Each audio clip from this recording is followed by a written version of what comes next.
Bellular video highlights the new social media team is offshored, and they thought MoP was called Timeless Isles. Oh my gosh. What is this? Welcome back to the Warcraft News. Well, this is a new one. This one's an hour old. I feel like we gotta watch this. To be real with you, today's episode is honestly kind of nostalgic. So here's the situation we're in. Patch 11.2 is just 1 week away. The current PTR build is actually marked as the release candidate. That means it's the build that we're going to get. But of course, there's a question. Is it actually ready? Well, let's take a look at what some people are saying. There are complaints about completely abandoned classes.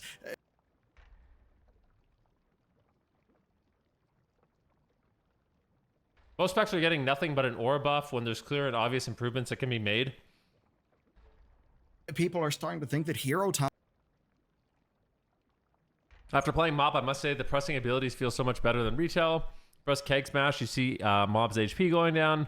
You press Rushing Jadewind, and you find you have infinite aggro. Meanwhile, in retail, it's just filler abilities to proc hero talents. Balance were a massive mistake because of all the complexity that the game's classes have now got from a balancing perspective. We'll talk about all that, but for the nostalgia, here's the kicker. The return of a universally reviled decision from Battle for Azeroth, and that is a rotating vendor.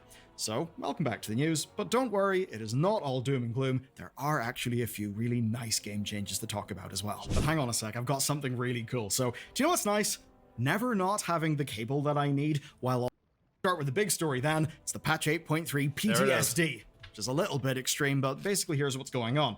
One of the improvements coming to Delves in Season 3 is Zahran, and if you progress your journey a little bit, he will show up, and when he does, he'll sell champion level trinkets at the end of Tier 9 Delves. Now that does actually sound like a big upgrade, right? It's really cool. But here's the thing. During testing, Lazy noticed something rather strange. These trinkets seem to change with updates, but then a few days later, they spotted a pattern that Zahran actually changes what he sells on a daily basis, and it's got a 5-day rotation. Sound familiar? Well, it's just like the rotate. That's not that bad, to be honest. That's not that bad. It's a daily rotation. That's completely different. 5 days and 5 weeks are not comparable at all. Corruption vendor from Battle for Azeroth. That was the one that kind of drove everyone completely insane, which at least was somewhat on theme with what that patch was meant to be.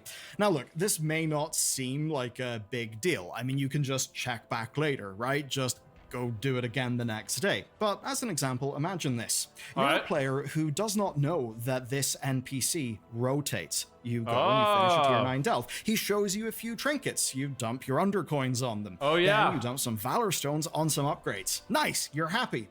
But then the next day, you see him again. You talk to him. And you see that he's got better trinkets. And now suddenly you feel stupid. You feel like you wasted a bunch of... That's true. I would feel stupid. That's crazy, bro. I think it's not good. It's not as bad, but it's just not good.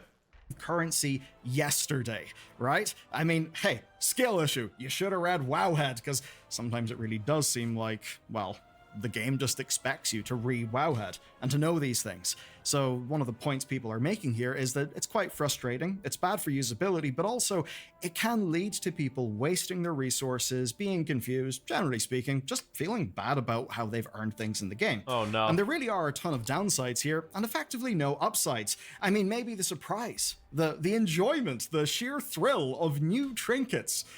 Maybe that's exciting for someone. I don't really think it is. And even so, it does directly go against WoW's current design philosophy. WoW is now a game that's more about giving you choice and freedom. This system doesn't. Now, I'm not going to sit here and say that this will ruin the patch. It absolutely will not. But it is the repeat of a mistake that they made over 5 years ago in patch 8.3. That's a little worrying. You would have imagined that That's true. Why are they making the same mistake again, man? What the frick? Someone on the WoW team would have spotted this and perhaps would have said, hang on a second, we tried this before and the players didn't like it. But no, that doesn't seem to have happened. And here's what you need to understand.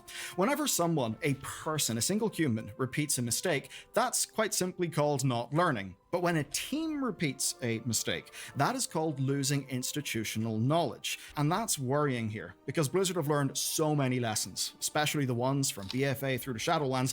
Those came at a price. They should really make sure that everyone on the team understands that they know those lessons well. And as for this instance and this NPC, maybe Blizzard will let him sell every trinket at once a few weeks into the season, for some reason. Now, there's a reason I've been talking about institutional knowledge. What if I told you I've actually been setting something up? What I've been setting up is the next segment of this video, because we've got to say goodbye to a fairly, you know what, screw it, I'll say it, a fairly legendary dev. Scarizard. It's been a very emotional day, but I want to get it all out once. I'm going to leave Blizzard. 4 years so far. I'm really proud of what I got to contribute to this. I wonder what he did. Sad news, everyone. Scarizard is leaving Blizzard. Now, if you don't know that name, honestly, you probably should. He joined World of Warcraft about 4 years ago, and the mark that he left in the game, honestly, is rather huge. I mean, to start with, he is responsible for loads of memorable items since Shadowlands. Think of things like the Grief Torch, right? Remember that? Say the voice of the Silent Star, the quantum items from Dawn of the Infinite. Essentially, as a senior systems designer on the awards team, he was involved in all sorts of things, including the item upgrade system. And this is all the way from inception to all of the consistent fixes that we've been getting to it every season. And most recently, he called the Raid Renown track his baby. And it seems that that's been a pretty good success for the team. They're keeping it into the next patch, and the next version of the Raid Renown is honestly way better. It actually shows they've learned and they've made improvements. So he's seemingly been a fairly influential dev who's done a really good job. And not just in-game. I mean, in the top comment on an interview with Max, he was called an S-tier yapper. If you can't speak Zoomer internet, that's a compliment. And if you listen to the interview, yeah, you'll agree. He does an amazing job. He was outwardly passionate in a way that people just loved and connected with. Max and Dratnos could barely get Well, thank you, Taco Attackers. I appreciate it. Play OSRS already? Jeez. All right. The dude was just so hyped talking about WoW. So it's obviously sad that he's leaving. Not because he was fired or anything. He actually did talk about why. He wanted to, quote, imagine a future not tied to a patch schedule. Guess being a WoW YouTuber, I kind of know the feeling, but nowhere near the degree to, well, him, because it seems like it's a shitload of work. Now, obviously, he is just one member of a gigantic team, and he's not trying to claim credit. He is the first to call out other people on his team for doing a brilliant job. Basically, it's a team full of people who are just as passionate, but do not happen to be in the public eye as he has been. But still, they're waving goodbye to 4 years of lessons learned from a dev who was very much in the frontline trenches. And that's another danger of this aggressive patch cycle: developer burnout. Yeah. Because even with some separation, like say having a hypothetical, you know, a team A and a team B taking turns in patches or something. He said, as a content creator, I'm sure he was well experienced in managing timelines with developer burnout. Devs are tired from all the new PvP game modes and maps they made. They have to do a lot, guys. Like, believe me, man. People that do PvP stuff, they also do a lot of other stuff as well. There's like, I don't think there's anyone that's dedicated to PvP. I think the people that do PvP are passionate about PvP, but they have to do a bunch of other stuff too. Imagine. Something. Well, teams like Scarizards are said to work on a little bit of everything. I believe he was on the live team. So that's basically the team that ends up having to firefight every problem and make sure that all the seasons are actually good. And hey, if you look at season 2 of this expansion, holy shit, have they made improvements. Now, that kind of marathon running is not for everyone, especially not if it's a years-long marathon and one that is without an end in sight. Now, this is a WoW problem, but it's also a live service game problem. People will naturally burn out, and it's inherent in the format of game that it's kind of hard to develop. It's hard to keep a team just on mission and passionate when it is, in some ways, an endless death march. So honestly, props to Ian for sticking it out so long. But I'd also say there's another problem, and it's that of selection criteria. Yeah, we're going to go all Charles Darwin in this shit. But basically, often people who like to innovate and shake shit up, they kind of are sprinters, you know? They sprint, they stop, they sprint. They're not as consistent. Marathon runners are perhaps more the kind to make small, consistent improvements and work at a solid pace. Now, both types of person are necessary in a high-performing team, but it can be pretty tough to make sure that there's a place for both of those types of people within your teams. And when I look at World of Warcraft, I do get worried sometimes that it's a bit of a death march, especially when we've seen patches launch in a way that hasn't been great. Because imagine you're in Scarizard's position, right? You are... Is it damn this guy's good at yapping? I think he has a script, but working on real, just close to the player-based content. Your hand is pretty much in every patch, but you see, you know, Codex of Chromie is borked. The patch after that launches with a whole bunch of issues, a whole bunch of things being broken. You get features like the Arathi stuff in Hallowfall in patch 11.17, that 11.15, that was broadly seen to not be that good and also didn't work when it launched. You've got things like Dastardly Duos that really, I mean, some of us did it in PTR, didn't touch it in live, and I know it's the same for loads of people who just weren't really bothered with it. Now, I'm not saying that Dastardly Duos wasn't I'm good. not gonna lie to you guys. I literally did not play one Dastardly Duo. Not a single one. Zero. Literally none. Was there shit devs with bad ideas? I actually think there was loads of potential in that. It's just it needed more time in the oven. So I worry that developers like Scarizard are going to get burnt out by this content cadence. And certainly when I look at player feedback, it does seem that people are almost finding it hard to keep on top of just the crazy amount of stuff that WoW has. And to loop this back into the last topic, well, a world where a rotating vendor happens again after we already know that players don't like it, that seems like a world where institutional knowledge has been lost. And to see a fairly important public-facing developer who's done real good work leave, and not leave because they've got some crazy new opportunity, but simply because they're burnt out and they want to live their own life free from a patch why do I cycle. keep getting DC'd? What the frick's going on, man? Well, that is concerning to me. After a segment like that, it feels a bit weird to go back to game stuff, but hey, the show must go on. It's the nature of the beast. So, have you ever forgotten how many sparks that you've made and how many sparks you've used? No. Well, it's taken Blizzard a few years, but they have finally made a spark counter. So Season 3 has got a new currency called Starlight Spark Dust. You'll get one every time you find a fractured spark this season, which basically means it's perfect for keeping track of how many sparks you've gotten. And because Blizzard are doing this via currencies, well, currencies do support showing weekly caps as well, so hopefully this will also show weekly caps. That does mean you won't need to get, say, an extra add-on, script, or anything like that, or just manually count out the weeks on your abacus. Now the game will actually tell you how these things work. Okay, let's talk about some other improvements then. So, if you've not been paying attention to MoP Classic, honestly you should, because it's great, and you may have missed something. Blizzard are fixing the lack of hard 5-man content. This is awesome. They're called Celestial Dungeons, and instead of including Raid Finder and MoP, they're moving LFR loot into something new. So, Celestial Dungeons are basically queued raid difficulty dungeons, right? So the difficulty of a raid, but it's a dungeon and you're kind of getting LFR-like loot.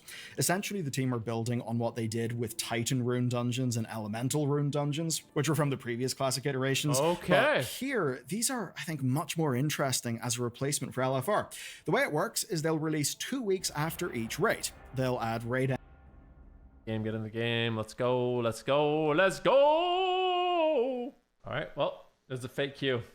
Enemies and mechanics to the existing dungeon pool as well, and when you complete dungeons you'll get August Stone Fragments, which you can trade in for LFR gear. Let's do it! When the legendary cloak quest comes later, well, you'll be able to use these to progress that instead of raiding, which honestly is pretty sick. But that's not all, because there's one thing more relevant happening in Mists of Pandaria right now, and it's exactly what some of us expected. Now that it's live, many players are finally experiencing what so many of us would call peak World of Warcraft combat design. Mists was legendary for it. I remember it fondly. It's when I started this channel. And for a lot of those players, well, they're kind of realizing that modern WoW does feel a little bit rough by comparison, at least sometimes. Essentially, MoP is when they did this to talents. And look, it was real controversial at the time. Believe me, I was there.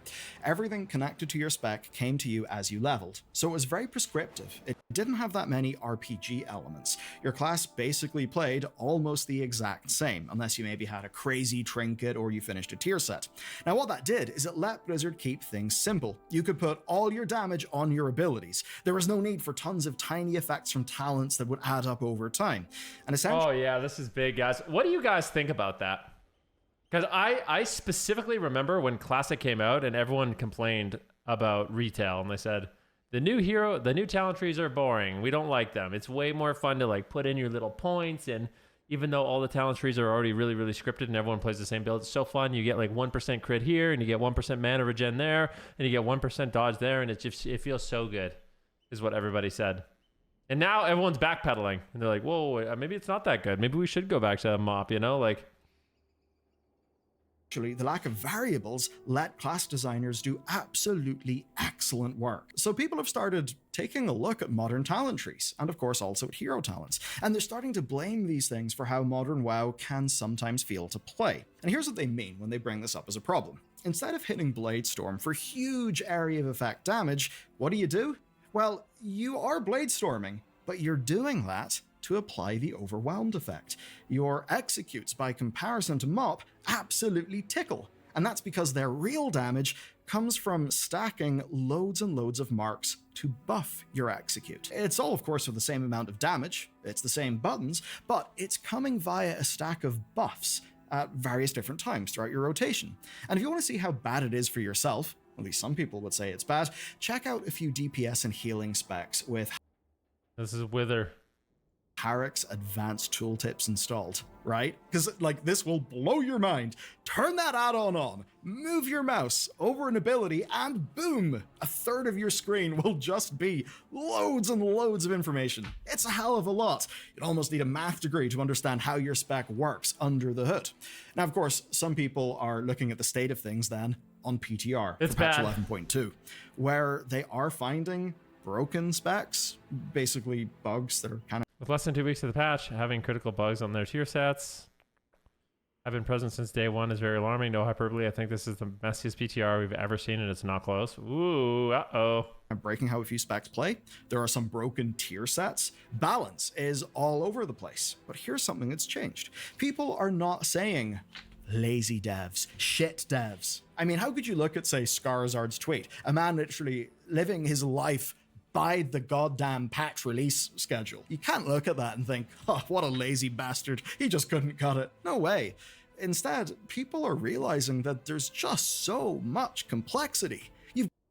I admit I thought the talent tree revamp was cool. Was a big fan of all the choices. I was wrong. It's too much for the devs. I can't even blame laziness or understaffing. 1,000 people couldn't balance this now, especially with the new hero trees. Scale it way back. Keep it manageable. I'm taking a screenshot of that. I think there's some truth to this, man. I think there's some truth to this, bro. I really do. Got dozens and dozens of moving parts. I mean, how do you balance the damage of Bladestorm when it turns out Bladestorm is really being used to apply stacks of a thing that makes something else do loads of damage? Surely, if you're a designer for combat or you're just trying to balance something, that must be a nightmare. Because you make one change and suddenly you've got cascading effects everywhere. So perhaps designers have also got to be masters of advanced statistics. Now, in fairness to the modern game, the fantasies are mostly cool, and the utility choice that we get is great. And even the gameplay choices, where they actually exist, do feel pretty awesome. But for a lot of people, seeing the comparison to how fun Mists was, in a way, partially because it was quite a bit more simple, well, that does put all of this in a new light. And it's funny because it actually brings me back to a Preach video. This is way back in Warlords of Draenor, and I believe he was in the Blackrock Foundry. At the time, I was playing Beast Mastery Hunter, trying to kill that annoying Bomberman boss dude. That's the click and everything, dude. We actually had one of the most balanced times in PvE, where the DPS at the top and the bottom gap was only 4%. What was that? Is that this patch or what? Mike was talking about how, from pull to pull, he would find there was just so much randomness in the amount of damage that his character did. And that was because of all the different procs and all the different effects. Now, of course, it's very much went further in that direction over time. And it just makes me think, yeah, maybe we shouldn't be advocating for a return literally to the Mists of Pandaria talent system. I actually do think the fantasy and the flavor of the current talent system is really good, but I do think some form of really fast, great simplification in those effects just to put more damage on the abilities themselves rather than on compounding effects, I think that would probably be more fun. And just speaking as a player, I mean, this is something we PvPers have been talking about for a really, really long time. When you hit execution, you really would like it to just do a shitload of damage and to not have a whole bunch of other stuff attached to it, because it's execution. It kind of has a point, right? Do you know what? I think there is a little bit of hope in this. You'll probably have noticed a lack of class changes as this expansion has went on. They started really strong. They obviously had a lot of firefighting to do, but after they stabilized things, the class changes really, really did slow down. That almost has me thinking, was this done for a reason? I mean, if the Midnight expansion is going to change a whole bunch of this stuff, then why the hell would you break your back doing loads of class overhauls and revamps and shit for patch 11.2 when it's all going to be thrown in the bin basically in like 6 months? I think that's a big... I think that's a huge issue, guys. I think it's something that we don't talk about enough, but I think one of the reasons we don't get that many class-specific changes is because the developers are already working on the next patch. You know what I mean? Like exactly what he just said. It's like, why would we overhaul, Outlaw Rogue in 11.2 when in Midnight we're doing a totally new overhaul? Like it's going to be crazy, you know? It feels like they're just doubling down on the amount of work they have to do. Does make me think maybe there is something planned for the Midnight expansion.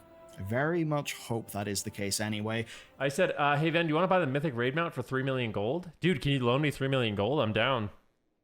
Because I do think we need a big... Can I have 3 million? I don't have 3 million gold, bro, but dude, if you want to just invite me, that'd be sweet. Reduction of class gameplay. Now you may hear that and think, wait, do you mean less class gameplay? No, I do not.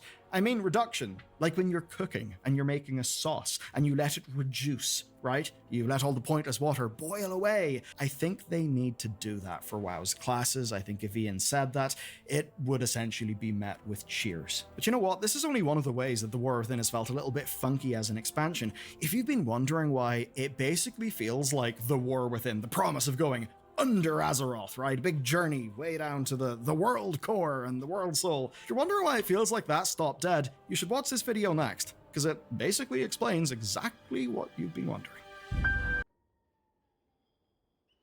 Oh my god. Bellular, man, he's really selling these next videos. I got DC'd again, man. Like, are we playing the game or what, guys? What the flip's going on?